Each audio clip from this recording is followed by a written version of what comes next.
Border crossings are frequently in the news these days, but historic border crossings can help you research your family tree. And today, I want to introduce you to those records. Howdy, welcome to Family History Fanatics. If you're new here, my name is Devin Noel Lee, and I love helping people find meaning and connection through their family trees. It's not always easy or quick, but it's always worth the effort.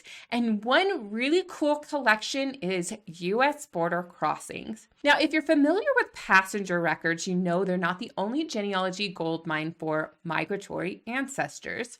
The Canadian and Mexican borders maintain records of who entered the U.S., where they've been, and where they went. But the question you might have is, how far back do border crossing records go? Thanks to several immigration laws, the U.S. government began documenting who entered the U.S. These records help genealogists trace their ancestors so long as they crossed the border at official land-based checkpoints. The U.S.-Canadian border records began around 1895 in St. Albans, Vermont, with U.S.-Mexican records starting 11 years later in about 1906. Before these dates, you won't find federal border crossing records. Family Search has indexes to the Canadian border records and to Mexican border crossings that are free to search. However, to access images like this one, you'll want to use Ancestry, Find My Past, or My Heritage. The border crossing cards from the US to Canada often list some or all of the following details: full name, who they were traveling with, place of birth, age and sex, marital status and occupation, last known residence, residence of next of kin, details about when and where they entered the United States, point of arrival in the United States, final destination, and physical descriptions. Be aware that these documents often have a backside or a second page. Usually the second page appears alongside the first image. Nevertheless, the backside will discuss a medical review. In this example, I have protected this individual's identity in two ways. First, there is a word that is not family friendly and I blocked it out. Second, this backside is not for the person previously shown. Therefore, I won't include a citation to protect the person's identity further. It's not about shame, but instead showing you what you may discover. That being said, a medical examination of this unidentified person reveals a diagnosed mental deficiency. Therefore, the border officials rejected the person's entry into the United States and why. Additionally, the document indicates where the individual left the U.S. In this case, he left via Buffalo, New York. Original images for Mexican border crossings appear on Ancestry, like this one. These forms are a little bit different and often have some interesting questions. Working our way from top to bottom, they may include point of arrival, name and age, physical description, sex, marital status and occupation, last known residence, final destination, how much money they had on themselves, who they are going to visit, and if they've ever visited the U.S. before. They asked if they've ever been in prison or are currently a polygamist, an anarchist, or a contract laborer. There are a few other questions, but I think this gives you a great idea.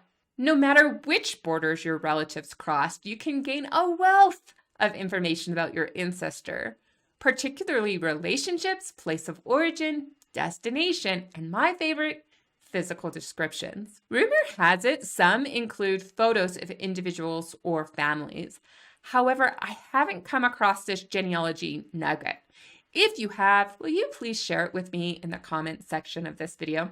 By the way, the Library and Archives of Canada have border crossings into Canada from the US on their website. At the time of this recording, the website seems to be transitioning. The record link takes me to an archived version of the site that isn't particularly user-friendly to navigate, and I really do hope this improves. If it has, let me know in the comment section. You should now recognize that there are US-Canadian border crossing records in Canada and the US. Before we continue, if I have given you value during this video, please click the like button, share this video with others, and subscribe. These actions signal to YouTube that this content matches the video title and is helpful for viewers like you.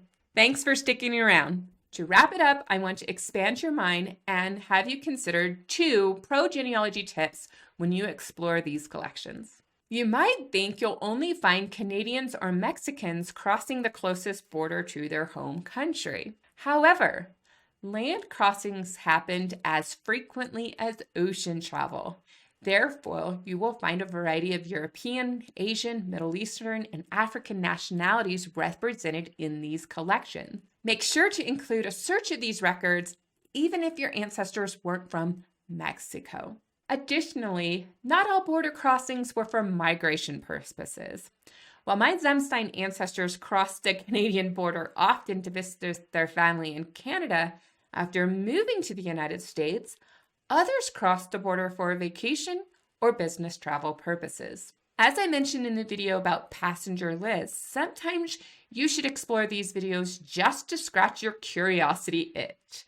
You may be amazed at what you find. In many cultures, individuals have double surnames, meaning a person has their paternal and maternal surnames as their surname. This naming practice makes identifying the surname of females much easier, but it makes searching for names a little more challenging in these border crossing records. For example, perhaps you have ancestors like Sophia or Gustav. They may also have topographical surnames such as De la Cruz. When searching the records, look for the following variations: Hernandez Sofia and Espinosa Sofia, or both last names for Gustav, or Manuel's surname smushed together in one, or the De la left off with just the Cruz. If you need help finding your ancestors' port of arrival or passenger list, give border crossings records a try.